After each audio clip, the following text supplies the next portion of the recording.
Welcome to another episode of Soul Feeling, where you get your soul fed. I'm Tiffany. I'm Jasmine.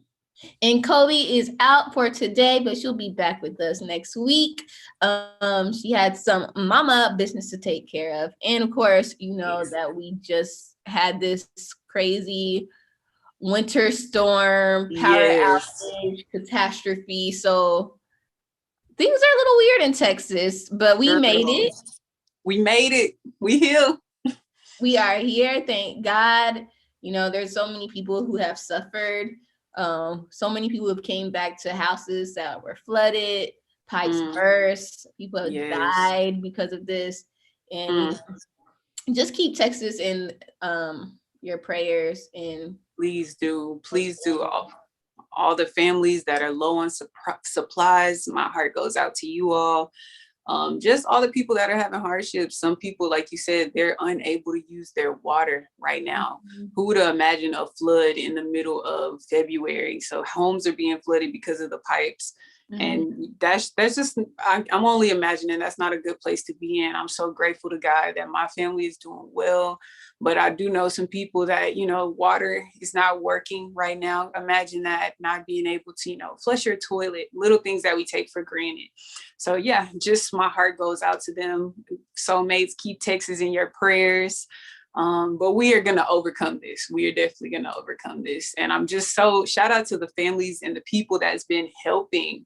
Beyonce donated a relief fund. So shout out to her and just all the other organizations that are stepping up in a major way. We do appreciate you. I know AJ McQueen, he's being major in the community, delivering water. That's a huge necessity. Oh my gosh, the grocery store lines were wrapped around the stores, y'all. It was a hard time for us. So definitely keep us in your prayers. And I just send prayers out to those families that are really, really, truly in need. Yes. There's one more person I want to shout out is Ruby from Wonder Like Wonders. They've created a disaster relief team. And so it's just really good to see, people coming together to really, help our community. And it's okay if you can't do much, but if you're in Texas, just stay on top of your mental health and get grounded. It's just totally okay to just try to recenter yourself if that's all you can do, because we need you good. But we made it. Yes. So let's go ahead and jump into what fed our soul this week. Yes. Ooh, what fed our soul? So we kind of already covered it in the intro. For me, it was just, going through what I considered this last week being some of the most difficult times. And I like to put a positive spin and a positive outlook on it. But if I'm just being really, really honest, gosh, just y'all know the cold is a very, very challenging moment for me. But being in the cold for so long, because guys, we were I think it was 3 days without power, consistently. It would go off and on, but one day we literally had no power for more than 12 hours. It was intense. And not even to say it was just not any power, but it was no cell phone signals. So I'm trying to call my mom, my dad, my grandma, my aunts, my uncles, and no calls are going through whatsoever. So I'm just I was remaining calm, but I was just I wish I could get through this.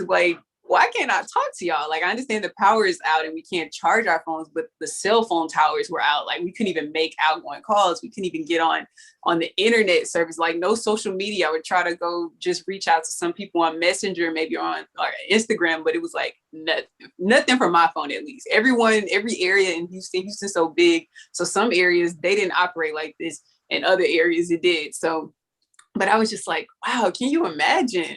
And so, in the midst of all of that, I'm just I'm not even gonna, worry about the bad. I'm just gonna focus on the good, send positive vibes to my family. And then the family that was with me, Jarvis, Eva, and, his family, we were just gonna make the most of it. And the thing was to stay warm. That was the goal. And so we ended up just playing games at the house, and, we read books and we did puzzles, and we were just doing everything under our power to stay warm. We were in the car for most. I know they were saying on the news, don't be in your car, but y'all, I'm sorry, I was in my car with that heater on, not in a closed-in environment. I was not in a garage or a closed space. I park on the street, so I was in an open space. And what I would do, I would turn the car on for like 10 minutes, heater like going, and then you leave all the windows up and the heater, it stays warm in there, so it'll last for like hours. You just in a warm bubble. But it was some survival skills 101. I was like, y'all, we out here surviving. Because yeah, but all in all, just surviving and keeping a positive mindset made it go by that much more faster versus, you know, thinking like this is the end, the world is ending, even though it felt like there was no end in sight. But you know, just still remaining positive through it all. So yeah, that just staying grounded, staying prayed up, positivity through your dark times will definitely help get you through them a lot easier and smoother, should I say. That's so good. Yes, I'm kind of on the same tip as you, Jazz, with like thinking about the positive that came out of it. It just made me think of like the communal living that we always have to resort to in a like something that's like a catastrophe, because for me, my family, we're spread, we're like really pretty close. Pearland, I live in the Houston area, and so it was just really amazing to see like the first day, everybody in Pearland's power went out, and so my mom, my brother, sister-in-law, two nephews came to stay at my apartment. And then we woke up and my power was out, and so we had to migrate back. I went to mom's house, my brother went to his house, and it was just a whole bunch of like, hey, what do you have? How can we help each other? And so like my cousins ended up staying with my mom. My dad came to check in, and it was just a whole bunch of house hopping and getting water for each other, seeing what other people needed, right? Yeah. So it just made me think of like, wow, like when stuff does go crazy, the only thing we can really count on, of course, God, but is each other. And I feel like, you know, even when there's not a catastrophe going on, we should lean on each other and be that support for each other when we can, because I mean, that's really what's going to help us through. So I really want to like that collective communal living. Girl, I'm for that. Girl, and that's so true that you said that, because me and my neighbors, we all had a snowball fight in the first day. And then after it was a real short-lived snowball fight. We out there throwing snowballs, having fun, dogs running around, playing with the neighbors' dogs. And next thing you know, we like, okay, we only can do 15 minutes to this, because when we go back in the house, ain't no heat. So we gonna need to wrap this up. But it was just good. And, you know, across the street neighbors, them finding places for water, we telling them, y'all go ahead and hurry up to get there. And or if y'all do need some and the line's long, y'all just come over to our house, or they offered us to just grab some water from their house. Like you said, just that communal process. And that's what also gave me solace, was when a couple calls did go through. My mom, she called and told me that she was at family friend's house. So I was like, okay, we good. You're not by yourself. That made me happy. So it was good to know that we had people that we can rely on. Like you said, those people, those really good people, being that person and being that person for someone is just so extremely important during these times. So important. So that was our soul filling gems of the week. Yes. But I know Jasmine has been talking about this book that she's been reading. And so we're going to go through it, break it down, because I know we got some gems that we need to get into. Girl, yes. So the book, y'all, before I get into, so the book is called The 5 a.m. Club. I'm going to stop there. But wait, before I even get into the book, y'all go ahead and smash that subscribe button, hit that like button, comment, share. Even if you just drop a heart emoji as the comments, that will help get the vibe out to more people, get us up in the rankings, guys. So go ahead and do that right now. Share this with anybody. Make sure you like it. Make sure you subscribe on whatever platform. Go write us a nice review or just give us an emoji, y'all. Okay. Alrighty. So the book, The 5 a.m. Rule. Y'all, this book, like I told y'all on last podcast, or maybe it was the podcast before, that I was going to start reading this book for like 21 days or for like 2 or 3 weeks into it and gets ingrained in my life. I'm about to really do that. So this week makes the second week that I've started the book over, and I'm already like, and when I say read this book, guys, remember I'm listening to audiobooks. I do have a beautiful library. I do read them when I do have some spare time, but most times in the book, it even talks about this, how we spend at least, and if you live in Houston, you spend way more time than this in your car if you still have a job where you travel back and forth and commute in rush hour traffic. But they said on average, we spend 1 hour a day in our car. If you add that up to the entire year, you spend 365 hours in your car. Turn that time that you're spending into your car. What did they say? Make it useful, make it impactful in a positive way. I know we like to listen to our music. I know we like to listen to, fun stuff and, just, we want to vibe out. But they said there is a thing that say call it into travel academy, turn it into audio university, like turn your car into, because you could get the same amount of knowledge that you would in a classroom if you turn your car into a mobile classroom. All right. So, okay. So this book called 5 a.m. Rule, in the book, it gives us, he has like this beautiful golden scroll, and in that scroll he has 5 rules carved and ingrained into the scroll. And so the book is such a good book, y'all. It's told in a beautiful story, and it even turns into a love story. So y'all go read it, listen to it. I listened to it on Audible, but there are other streaming platforms that I'm pretty sure you could get a hold to the book and listen to it, or just go buy a beautiful copy on Amazon somewhere. But it's the 5 a.m. Club. Totally worth it. And so the rule number 1 that talks about in the book, it states, an addiction to distractions is the end of your creative production. Let me read that one more time. An addiction to distractions is the end of your creative production. So us being, I know one of the most major things that we are addicted to in this day and age, and we talked about it on last podcast, is and me and Tiff was even talking about it before we started our podcast, is the social media addiction. That's one of the most major ones, but that's just only to name one. Like, we could be addicted to TV shows. We can be addicted to coffee. We can be addicted to anything really. Like, so just the goal, I think, in this, and I want to know what you say. First, go ahead and say your point, and I'm going to say my point too. So what do you think? This just kind of made me think of what are causing these distractions. Sometimes, sometimes for me, when I like watch Netflix or something, a lot of times it's just to, relax and cool down, but also to get away from what life is actually. And then, so also same thing for social media or listening to a podcast. Sometimes I'm just like, bro, like, I don't want to think about my problems. I want to distract myself. And so, but you realize those things don't really help you. Like, it's cool to chill and hang out with your family, watch Netflix. Like, I'm saying that's cool, but it has to be from like a healthy source.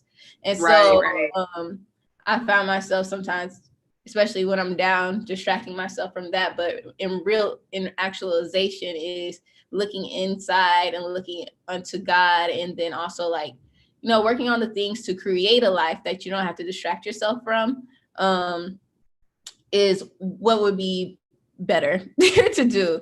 So I don't know. I know that kind of went a different route, but that's just what it made me think of. Yeah, no, that's good. And I think, like you said, it doesn't really necessarily mean it's bad if you have these escapes. And it goes back to what I was saying on last week's podcast, the saying where I was saying balance doesn't mean equal. And so balance, you do want to have a balance on your life. And sometimes those balance may be to watch Netflix, may be to unplug, but you don't want to allow that to over consume your life. So much so to the point it's distracting you from your actual goal. You looked up 2 weeks from now, you haven't started that thing that you know better. You know you were supposed to do. You knew it was supposed to be checked off on your to-do list. And so I think, and it even goes, and me and Tiff, we had a whole podcast before this podcast. So, but in saying that, so I basically broke down how just because something, balance doesn't mean equal, right? And we know we're supposed to be most of the time taking care of business, but then we also know self-care is important too. We don't want to neglect ourselves and all we're doing is just business, overdrive, right? We also don't want to spend 7 days out of the week. We don't want to spend 6 days, playing around in one day only tending toward our business. So even if our self-care is only for one day of that 6 days, or maybe 2 days, 2 days of the 7 days, or 1 day of the 7 day, just because it's a small portion, oftentimes when we do the things that's a small portion, we neglect them. We say, oh, I don't need to, paint my nails today, or I don't need to, relax, or I don't know, y'all know, whatever it is you do. And you like sweep that under the rug, and we constantly on go mode, grind mode, to the point to where we're feeling overwhelmed and we have no more creative energy left so that we can't even produce. So I think it's a balance. Either we can let distractions consume us so much so to the point where we don't have any creative energy, or we can neglect our self-care time, that time to go on a walk, that time to sit back and wind down, that time to truly just unplug. And we neglect that so much so to the point we don't even have any creative energy flowing through us. So it is a balance, but the balance doesn't necessarily mean it's equal. Yeah, I totally agree, because this like winter storm kind of like forced me to stop and just chill. And it was like, even though it was very bad for other people, I was just like, dang, like I needed time to do nothing at all. But that also is real. Yeah, but the reason why like that still was a detriment to like soul filling, because I wasn't able to get out the podcast on Tuesday. And so what I'm saying is, when you are being so bombarded with work, and especially if it's not work that you like really just love and are passionate about, and not your life purpose, it could be a great job or whatever. But when you're so consumed by those things, when you are finally ready to do a smoothie bowl tutorial or make fun content to promote healthy living, you're so burnt out that you're just like, I don't want to do anything. And so it's just like, don't push yourself so much to the point to where when you do get a break, that break lasts like forever, because like you will burn yourself out if you don't have those little self-care. You will burn yourself out. That's like why people stop doing a lot of things. Like they stop acting, they stop doing stuff, because they're just so burnt out. Like, I just don't want to do anything anymore. Right. Yeah. So that is so true. I've been there, where I was just so overwhelmed and so over everything. I was like, I'm just gonna lay down and do nothing. Like, just everybody leave me alone for a day or two, and then that turns into, maybe this ain't for me after all. Yeah, it was this saying, I don't know what book it was in, or maybe it was in the same book, but it talked about how we live in a society. Actually, it was the 5 a.m. Club. It was like, we live in a society where when things get tough, because we're so overwhelmed, instead of us going back to the drawing board, recentering ourselves, changing up the game plan, seeing where we need to tweak it, we just write it off and saying, you know what, maybe that dream was not for me. That was not meant for me. But we got to understand that every dream we go through, we're going to come to that brick wall point. We're going to come to a dead end place where we feel like our back is against the wall. We don't know. Oh, and this actually does this lead me to the next rule? Because I can actually, this actually segues right into the next 5 rules. So I'm going to tell, it's going to all tie together. So actually, this is the 3rd rule. So we're going to have to come back up to the 2nd. Should I stay in order or should I just go? Whatever. Okay. Yeah. So we're going to go to the 3rd rule. It says all changes are hard at first. All changes, they start about the same. First, messy in the middle, and gorgeous at the end. So let me read that again. All changes are hard at first. All changes, they start about the same. They're messy in the middle and gorgeous at the end. So all changes, you're going to get to that messy point, right? You're going to be doing something new, or it's something old that you've been wanting. It's been a goal that's been, dormant inside of you. You haven't gave much attention to. when you start that thing, and it makes me think about in my real estate company, like, you know, I'm making changes that I ain't never seen before. I'm I'm engulfed in embarking on new adventures, different properties I'm looking into that I've never seen. I have to remind myself to stay grounded and understand that although things are flowing right now hang on, y'all. Although things are flowing right now for me, it's going to get messy at some point. And when it gets messy, I have to stick to like the plan. You can't deviate off the path just because it gets messy, because you have to understand, it says things are going to get messy in the middle, but they're going to be gorgeous in the end. And think about our life. Our life has been that. We've been through messy moments, but then it's beautiful at the end. We've been through messy relationships, but it's good at the end. We've been through messy jobs, but then you came back and it was good at the end. Whether you no longer work for that company or whether you work for it and now you have a better position or whatever the case is, or even your skill set, it could have been messy. You may not have been the best at your craft, but you stuck it through and now it's beautiful at the end. It's gorgeous. So just understanding that along your journey, when we're trying to do different things and create different tasks, there's not this when you get to the wall, you're like, oh, and that's what we tend to do. We tell ourselves, just because things are scrambling out of control, we can't figure it out, we feel like our back's against the wall, we feel like it's no way that this is going to work out for us, we say, oh yeah, this goal, this is probably not for me, it's not meant for me. But realizing that goals don't just work themselves out. It's not going to just figure it. It's like we have to figure it out. We have to put in that work. And sometimes it can be as simple as asking God what to do on a consistent basis and having faith. And so when the answer do come, taking that immediate action. We don't know. But I'm just saying it's still doable. Everything is all doable, all figure outable. We can do it. But we can't give up. We cannot give up. Yeah, that reminds me of our episode we had about failure. It's that between time of what you do that's going to cause you to stay failing or to succeed. So when you do get to that wall, you have to make the decision. Am I going to recede? Am I going to just stay here, stay still, go a different way?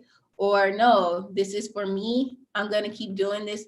But what I was thinking about earlier this week is like, hope, I think we talked about this before, but hope really is something that we all need. That's that one thing that's going to keep us moving forward. If we could just see, oh, this feeling is not going to last forever, better is on the way. That is a part of like the centering process, I guess, because when you don't see any hope, you're just like, what is it here for? So I'm just telling all of our soulmates, if you are against the wall, if you're feeling like it's not getting better than this, I want you to know that it is going to get better. See it through, look for the light, know that you can pull through, but it's up to you to make that decision. And I love how you said, instead of, I forgot exactly what you said, but you said instead of doing something, make sure that you go back to the drawing board and recenter yourself.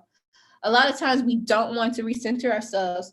You know, we want to stay in bed all day because we just don't feel good. We don't want to record Soul Filling podcast because it hurts to talk, but you have to do the work. You have to recenter yourself, go back to the drawing board and say, what do I need to change? What do I need to focus on to be able to get through?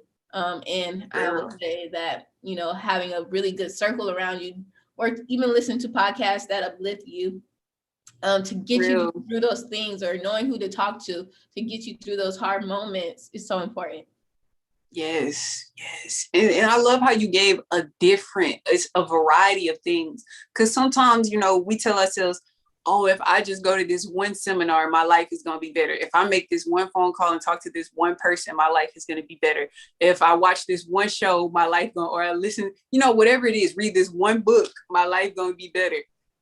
That's not the case. Same with investing. Like if I just buy this one share, my life gonna be better. I'm sorry to tell you, but it's not what we do one time that's gonna make our situation better. And going back to when you said making no excuses, like going back to the drawing board. In fact, that's actually one of the other 5 rules of the 5 a.m. club. And that's the rule that I skipped over. Rule number 2, it says excuses breed no genius. Release your rationalizations. So we got to release the excuses that we want to give as to why, oh, it's too early, my back hurt, I stayed up too late last night, or whatever we tell ourselves to not do the thing that we are supposed to be doing. And I know it's hard, y'all. I know it's difficult. I know I'm speaking from personal experience, and I'm not even perfect. I'm far from it. I still struggle, and I'm real enough to tell you that I'm still like battling with this. But I can tell you, I'm getting better and better every day, because what makes us better is not the fact that we make mistakes, because mistakes are going to happen. It's the fact that we keep trying. Even after the mistake happened, we keep going, we fall off, we get back up, and we try even some more. Like you said, even if you don't see change, even if you don't feel the change, the fact that you're still putting those progressive, whether it's thought vibrations or the actions that it takes, or even if it's you speaking it out loud, is speaking it to existence, that's that hope that you were just talking about too. That's creating the faith that you need to get closer to your dreams. Your dreams don't start when you do, like I said, do it for one time.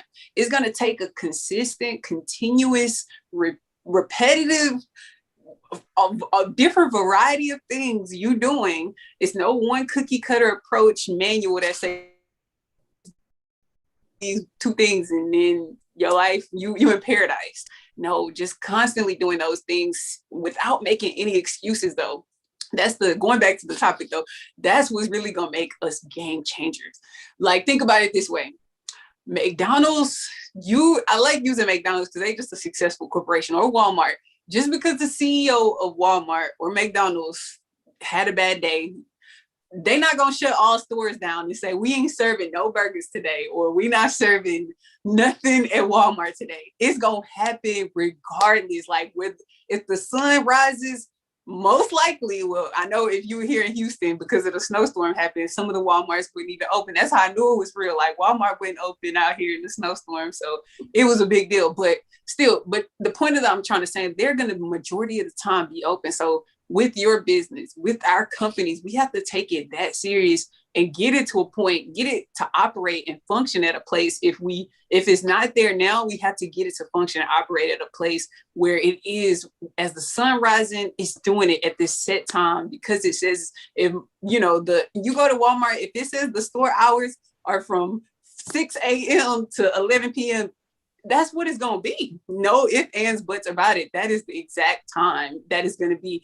And so it's like getting our companies to function and operate, getting our dreams to be on path. Like, if we say we're going to do something, we have to stand behind it with no excuses and figure out ways. And that's truly where I'm working to be in 2021 and beyond.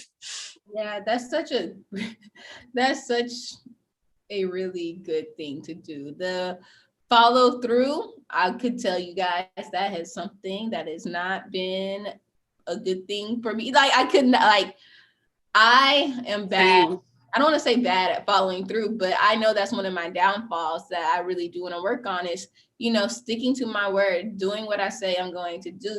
We all have very good intentions and we do want to do the things that we're saying we're going to do. But like you said, Jazz, like you even said in the other podcast, it's just like we're making these excuses and sometimes we give ourselves too much grace, and that rationale comes in to like, of course I don't need to work right now. I don't feel good.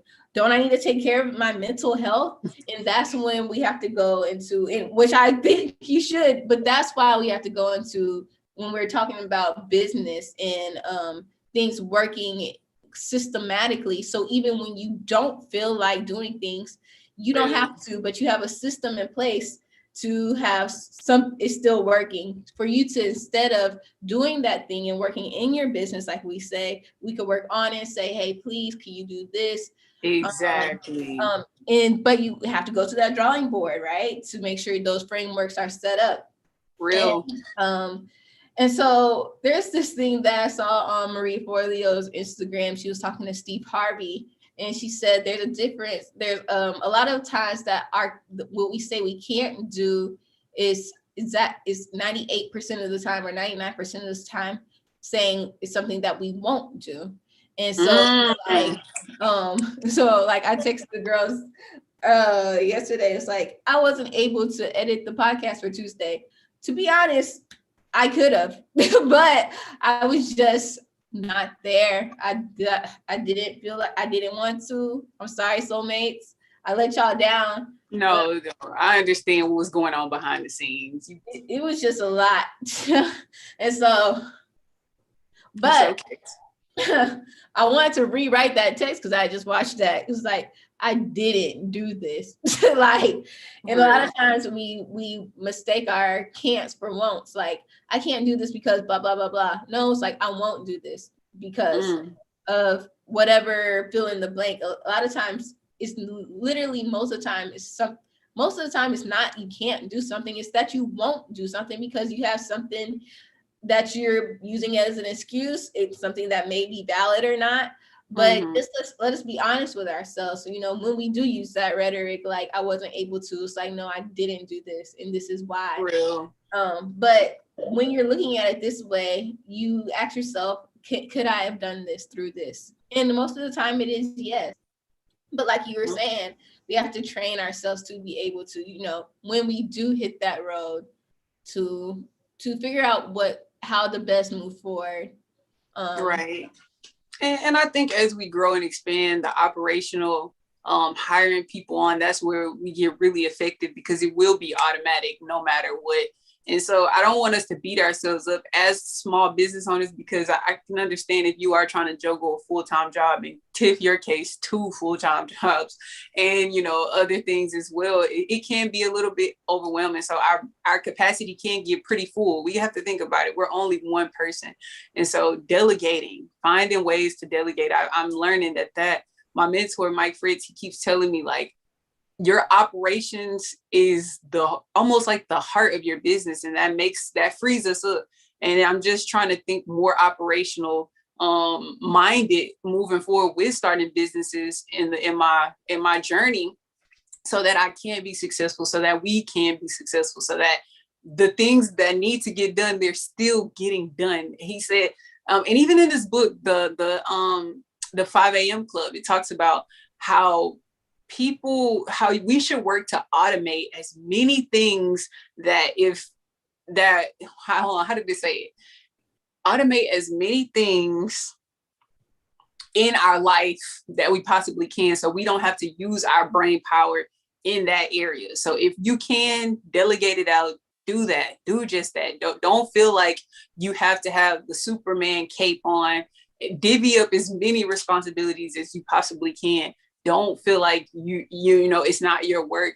You know, if you have a hand and you're okay in it, then it's all the same. It's all, as long as it said for us perfectionists out there, done is better than perfectly not done.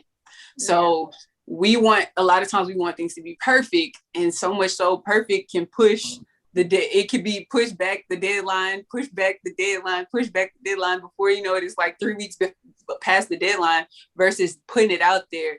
People are going to appreciate that you put it out there versus you not putting it out there at all. So done is better than perfect. Perfectly not. So true. So true. That is so true. Girl. And this is actually kind of cool. I don't know if Tiff secretly read this book or not, but these are definitely, this goes to the 4th rule in the 5 a.m. club. So the 4th rule is, I have the results that top 5 producers have. You must start doing what 95% of the world 95% of the people are unwilling to do. And so that thing there, like 95% of the people are not willing to, this is why it's called the 5 a.m. club, but wake up at 5 a.m. They're not willing to put things out consistently. They're not willing to, you know, do all the little things that are necessarily not willing to, you know, say that I'm not going to keep binging on this Netflix episode, you know, after it goes off and then another one goes on, or say that I'm not going to keep eating this way, knowing that I'm trying to be fit, or I'm trying to be healthy, even more importantly than just being fit. So it's just, you know, it is, I can't say, it takes a lot of structure. It takes a lot of being different to live this life. It takes, you're not just going to be able to go on autopilot and you know, let like come to you like majority of all our peers and our family members done. It is going to be a very different structure of life from what we're used to. But that's why only 5% of the people are doing it, because it's not easy to do. So everybody is not just going to say, oh, wake up one day and say, I'm going to do all the little things. So that's why I think the rule is, I wrote this rule as an affirmation. I know it's not written like this, but it's basically the results that top 5 producers have. You must start doing what 95% of the people are unwilling to do. And yeah, that's really good, because that's really what it comes down to. And I think that if I really want everybody to go to our episode where it talks about being unstuck, it's because we all have different things that keeps us stuck. And one of the things that you said was the details. I look at the big grand picture of like, I see that. But when it comes to these little ass details, I'm like, bruh, can we get to the big things? Like, can we get to the buying the building? Like, that's what I'm trying to, that's what you could talk to me then, but it's the little details and the little changes that we have to make. And that's what's stopping a lot of us, is not doing the groundwork. It's really the work that we're running away from. But I'll tell you this, you will feel, I feel like a lot of my personal anxiousness comes from not doing what I'm supposed to be doing when it's supposed to be done. It comes from putting off things that I know need to be done, because if I'm not working on my business, I'm not accelerating whatever it is, then I don't feel good. I don't feel good. So it's so weird, but because you know what you're supposed to do, right? But I don't know. I don't know what that in between is. It's that in between of, I know what I'm supposed to do and I really want to do it, but actually that thing of actually doing it. Oh, let me tell you something that I saw, guys. So I saw this on Instagram too. The CEO of Blavity, she posted, I don't even know what she posted, but her caption was on point. She said, if there are 5 frogs on a log and 4 decide to jump off, how many frogs are on the log? I know the answer cannot be as simple as I want to say. So what is your answer? Of course. Wait, if there are 5 frogs on a log and 4 decide to jump off, how many frogs are on the log? Oh, I got it. I think I got it. Oh. Is it 5? Yes, thank you. You said they decided. Yes. Actually, girl, sis. Yes. So a lot of us decide, oh, I want to start this business. I decide, yeah, I'm going to open myself up to love. I decide I'm going to move out. Baby girl, you still on the log unless you take action and you do it. Talk about it. Okay. So it's just like, I have to go back to my sentence. My sentence of the year is, I'm about the action. And honestly, I have been feeling very stuck, very not good. Understand. It's okay. We go through those phases though. And the beautiful part about it, because I was stuck. I was definitely stuck in 2021 toward I think it was like Thanksgiving time. I put my little smile on, but I just felt so stuck. And I think we have to get to that place, because I forgot what the saying is. It says, but hold on, wait. Okay, hold on. Oh no, I got a quote on this, but I just think it goes to us, when you hit rock bottom, it's only one way to go, and that's up. As diamonds, some of the most beautiful diamonds are made in pressure, guys, in the most treacherous situations that we can know. And it's a lot of pressing, it's a lot of crushing, it's like a lot of warmth, heat at the end, I mean, at the inside the earth's mantle. So like, I think it had to take me getting to that low place and for me to say, enough is enough. Like, nobody gonna rescue me. Nobody gonna change this situation. Nobody gonna do this. I have to figure this out so that I can get through this, so I can get out of this. Like, I literally like had to tell myself that, because I was like, I had not been going to the gym. I had not been eating healthy. I had not been on my affirmations like I normally would. I just wasn't on my prayers. I wasn't doing me. I wasn't feeling like myself. And then it taught me this quote. I mean, well, this quote really hit me in the 5 a.m. club when it says, the best thinking has been done in solitude and the worst thinking has been done in turmoil. And I remember I was in so much turmoil and wondering why I felt always so clouded. So like I couldn't get a creative thing to save my life. So I just literally had to surrender myself to God and just ask, like, okay, clear the path. Like, all right, give me a little reset. Like, all right, I'm done, because I just wasn't, but that solitude, I wasn't giving God solitude. I wasn't giving like that quiet time with God myself to really truly plug in and tap in. And honestly, it wasn't appeasing. Every time I would try to sit in some quiet or some silence, my mind would just wander off, or out. Next thing you know, I'm scrolling on TikTok or something. I'm just like, okay, I need to do better. And so sometimes you really just have to whip yourself into shape and be like, none of this is going to change unless you change. And sometimes we have to be gracious with ourselves. And so I always have like this balance, this kind of twofold approach, if you will. Sometimes I'm telling myself, okay, in this whole little pick me up stage, you have to go through your go through. Let's be human, right? Let's be honest, because this is things nobody likes to talk about. You are gonna, like, I don't think it's good to lie to yourself and be like, oh, I'm okay, I'm ignoring this, like pretend like it doesn't hear, my life is positive, wonderful. No, yes, you want to get there, but like first let's acknowledge what's going on. Okay, I'm upset because he did, she did, or they did, or I did, or my business not doing, or my life is, I feel like I should be here. Why I don't have my house yet? Why I don't have my husband? All the whatever, you know? And so be real, live that. And so what I would even do, and this just worked for me. Maybe I think everybody should adjust whatever works so that it worked for you. But I gave myself, like, I would set a timer. Sometimes I would set a timer for 5 minutes. I mean, probably not 5. I would set a timer for 10 minutes. Sometimes I would set a timer for 20 minutes, maybe 60 minutes, depending on what the situation. And I would say, in this time, you can let your mind roam free. Like, think about all the bad that you possibly want, like how this situation has hurt you, broke you, tore you down, how you want it to be this way. Do it all in your mind. Like, get it all out your system, because after this time will go off, you are not allowed to think about this no more. Like, this is behind us. We're not, because I say, if I'm going to be hurt, I'm going to be a head hurt D. Like, I'm not about to be hurt and not productive. I'm about to, go through that, but then I'm still need to get on my shit, because I got stuff to achieve. I got a life I need to live.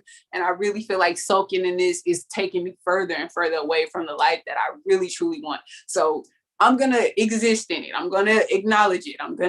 But then after that, I got to choose. Like, you have to force yourself. You have to say, okay, all right, we thought about that. That's not the outcome. And so maybe you might have to wash, rinse, repeat this for like a couple weeks, or maybe once every 2 weeks or once a week. But one thing we cannot do is just allow ourselves to just free flow. And then next thing you know, we spent the whole damn 24 hours thinking about this one situation, or a whole 2 weeks back in and deeper and finding ourselves stuck in this situation. In order for us to free it, we have to be taking progressive steps. And the only person that's going to really do those steps for us, is you. You can't rely on this person, whether it's a relationship, because I remember I would just tell myself, like, if this person just leave me alone, then I'm gonna be good. But it's not up to that person. It's up to you to leave them alone. They're not supposed to leave you alone. So we have to take ownership. We have to take charge of whatever it is that we are going through, whatever. But it might hurt in the process, but you're gonna get through it. I know that cold and this Houston snowstorm, it hurt me, y'all. But we got through it. We got through it, and everything we will get through. We will get through. That makes me think of like just actively taking control of your life.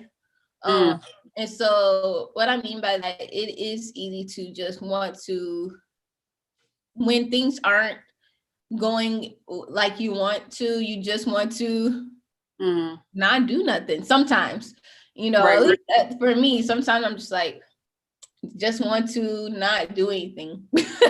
And really? So, but then you have to actively make yourself, okay, so I feel like we're going in between like business and like her, but like for me, I'm talking about, it's all the same. I'm talking about like just not feeling good.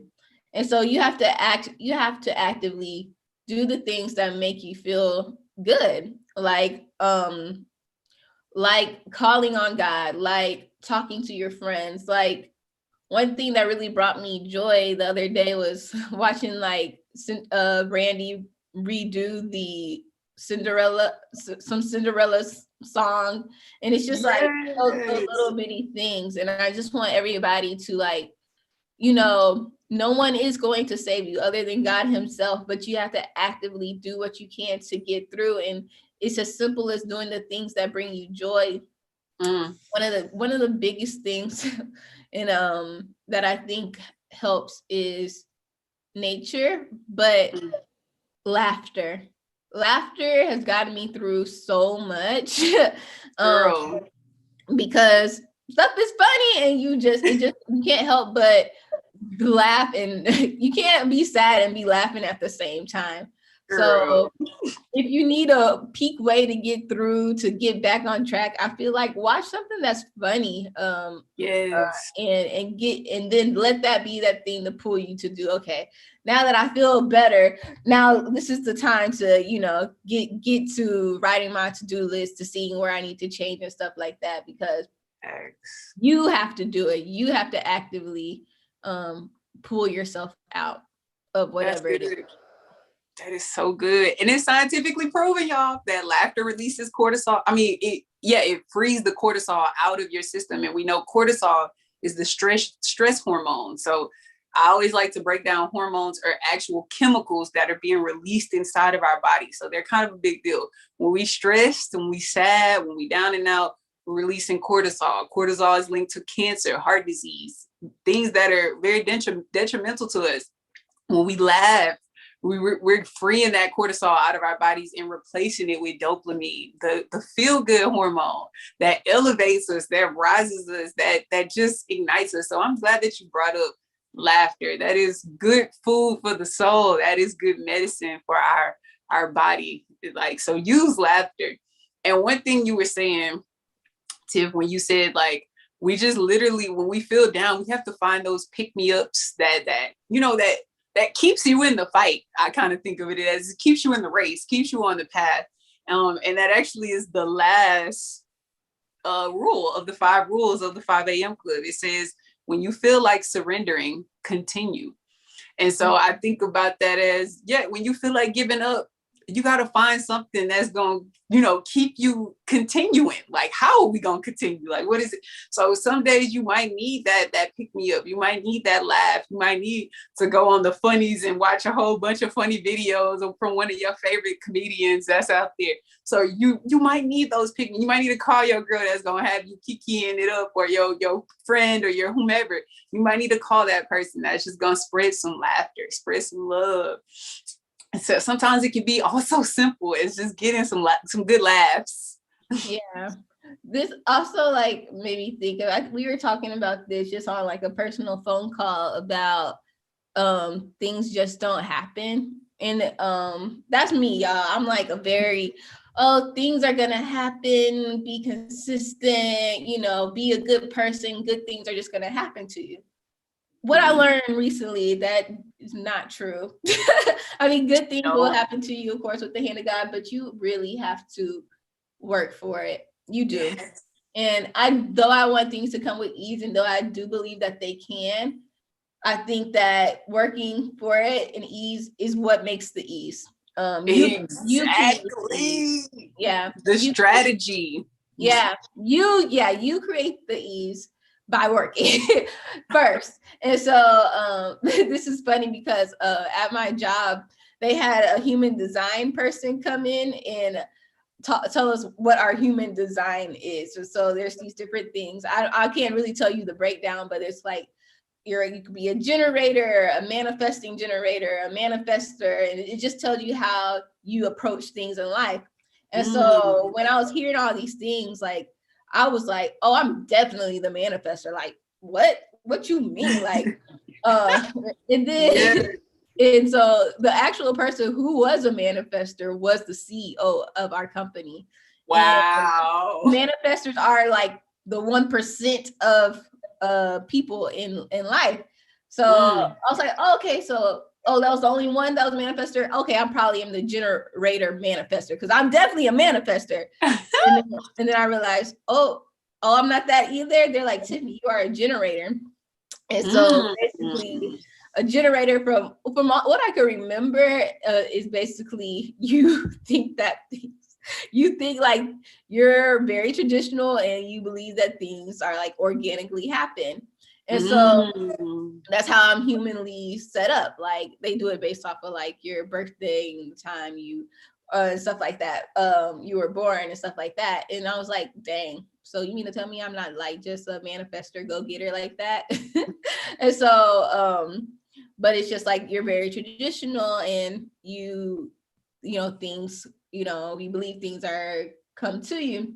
So just like knowing that it's just like there's different ways that you could work to, you know, you could still manifest the life that you want, but it's interesting to see how you're set, like how they say like you're set up, but it totally makes sense.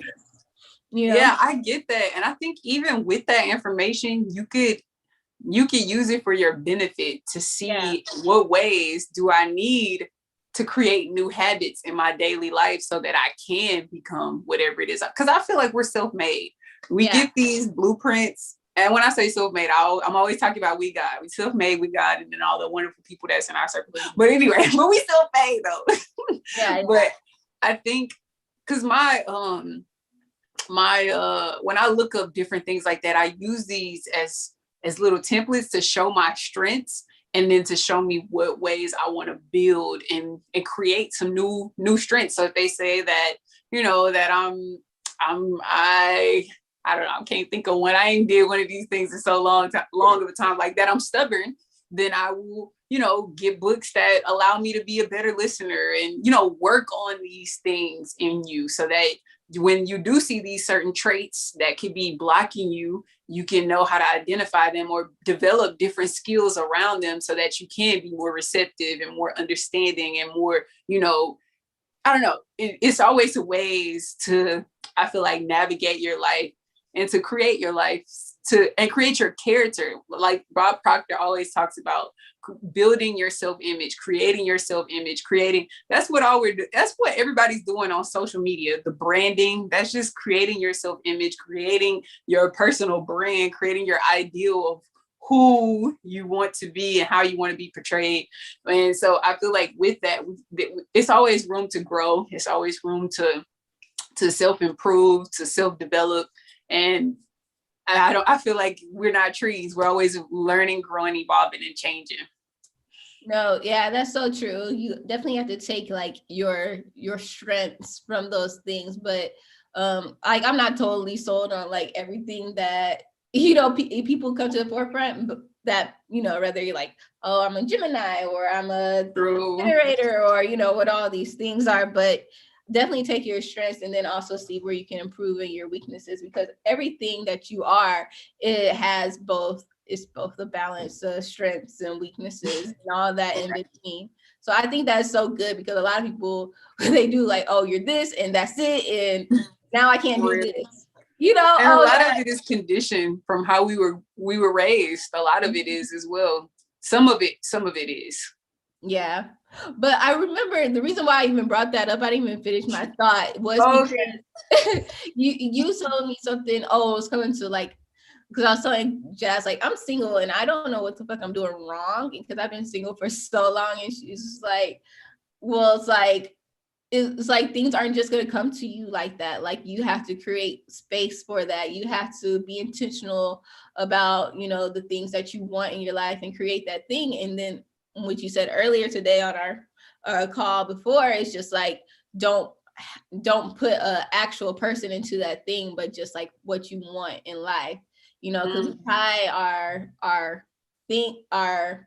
our minds and our thoughts to people, instead of like a feeling. Yeah. And so inside of a feeling, because girl, you was dropping gems this morning, because when she said like we all have our own will, but you can't control someone else's will in their life. So you can only manifest that feeling, and that can manifest into the person that is right for you, or the job that is right for you, or the business that is right for you, or whatever. Right, for sure. And I got that from, I don't know, could have been a YouTube video, a plethora of them, or a book or something.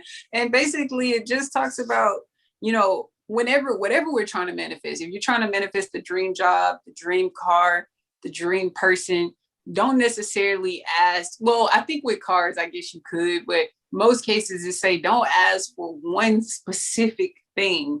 Like, I want, you know, this particular man with, and we have like probably a picture of our ex in our head, or we have a picture of our friends. If we manifest in our dream house, is a picture of our friend's house or something. Instead, just state the color of the house you want. State the be specific, but don't, you know, try to be so specific to the point where it's already, you already know the person that you're talking about. And so really you're not trying to manifest your dream man. You're trying to manifest this person that you sit next to you in third grade. But that's not gonna work like that. You have to like, state characteristics. I want someone that's caring, someone that's a leader, someone that, you know, that's a family oriented, someone that's compassionate. Don't stay like, I want him to be this high. Well, you can say tall, but don't like, okay, you need to be 6'2.5". You need to, you know, and you can say a lean build, athletic build, but you don't need to say, okay, have 6 packs, and, you know, like specifically stating somebody that you actually know. And so, or specifically stating someone else's house that you've been into and you fell in love. So you're trying to state you want everything. So much so that you block your own vision. Like when you are imagining, you're not even imagining all the infinite possibilities, because you go into this one specific thing in your imagination, if that makes sense. So it's like you blocking off all what God could be putting into your life, because we're over here, we're tunnel focused on this one specific house, and it can't be no other house, all the other houses suck, or it can't be any other this, because it's like, God, like, I'm trying to send you what you need. But so the point I'm just trying to make is, when we are, you know, making these manifestations, just leaving God room to work in your life, but also being specific, but not to the point where we're trying, if we're talking about people here, don't try to infringe your will on someone else's will, because we can't change anyone. We can't make anyone do anything. We can't make anyone, you know, fall in love with us. We can't, if they are not already willing to do that thing. Now, if you're in a relationship with someone, that means that they are willing to be with you. And if you want certain things to change, then you could potentially, you know, say, I want, you know, it's to have a smooth, harmonious relationship, because that person already told you that they made a verbal commitment to you, like, I'm willing to, you know, work this thing out and grow. But if someone is not, then you can't. And I did this with exes, you know, praying and hoping, seeing, trying to visualize us on the beach together. But no, that's not the case, because if they were willing to do that, then they would be doing that, right? They wouldn't be my ex. So, but it's just understanding that we have so much power, but let's not limit our power by just trying to hone it in and focus it in on one specific thing or person. Yeah. So true. Woo, so kind of went off tangent there. girl. It's what God wanted us to do. Yes, but I love all those principles of the 5 a.m. club. I'm gonna start waking up at 5 a.m. too. girl, it just has so many gems, y'all. Gems on top of gems. I strongly suggest reading this book to join the 5 a.m. club with me. I still ain't all the way in there. I woke up at 6 a.m. on a Saturday, so that was a huge step for me. I'm trying to get it up to 5 a.m. I am going to get it to 5 a.m. Let me affirm that over my life right now. It's a work in progress. And it's just to take ownership. And he have a template, but maybe that's another thing I'll go over another day, like what you're supposed to actually be doing when you wake up at 5 a.m. So y'all read the book to find out. Read the book to find out. Or listen to the book. I'm waking up. girl, right? So yeah, what to do when you actually wake up. That's gonna be the real game changer. That's gonna be the real I love that. Alrighty. Y'all, girl. Get into it. All right, y'all. So what time is it? It's affirmation time. It's affirmation time. Y'all, if this is your first time tuning in on the Soul Feeling Podcast, we always end our podcast with a positive affirmation. So what the heck is an affirmation? An affirmation is any statement that you are using to transform your life. Either you're transforming your life for the good or you're transforming your life for the demise. Even in the Bible, it states, let the weak say, I am strong. So on them days when you're feeling sick and tired, down and out, weak, you still want to affirm that you are getting better and better each and every day in each and every way.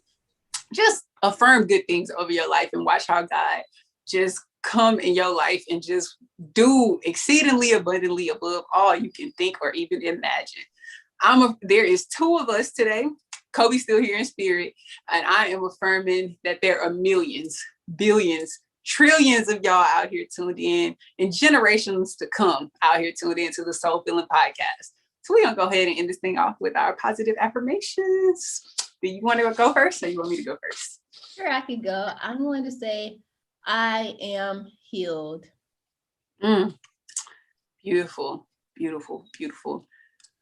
I am living a glorious life. I live with excellence, with boundless enthusiasm, limitless integrity, being true to my vision, and with a heart full of love. Yes, y'all feel like you just pooped on me. I want to say that. Okay, with that affirmation, that too. Girl, I got it from the 5 a.m. club, so y'all go ahead and tune in. Yes, I love that affirmation. Well, guys, make sure that you are following us everywhere. Soul Feeling Podcast, that's SOULFILLING